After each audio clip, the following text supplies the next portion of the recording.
100 яшьлек Бөек Ватан сугышы ветераны Анна Моисеева 9 май бәйрәменә генә кия торган костюмнан орден медальләрен таккан. Кунаклар каршы алырга әзерләнә.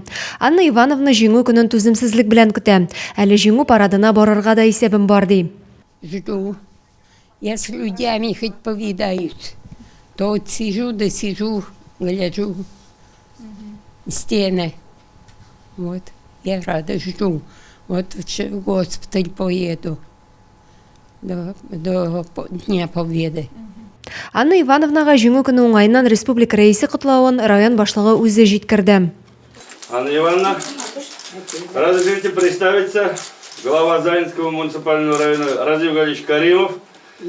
Хотим вас поздравить с наступающим праздником 9 мая. Аннан соң Разив Кәримов шәһәребезнең тагын бер өлкән кешесе ветеран Валентина Лыкова йортында булды. Мөхтәрәм затның хәлләрен белешеп, якынлашып килүче бөек җиңү көне белән тәбрикләде.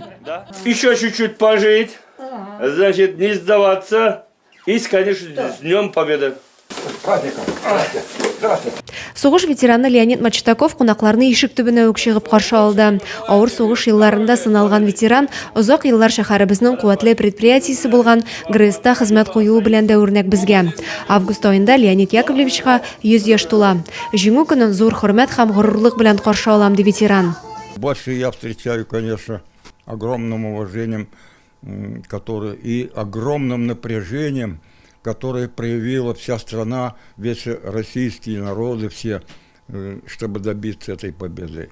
Бөек җиңү бәйрәме алдыннан Зәйнең тыл хезмәтчеләре, концлагер тоткыннары, барлыгы 284 өлкән кеше республика рәисе бүләген алачак. Адилия Борханова, Александр Тимофеев, Максим Майоров, Зәй хәбәрләре.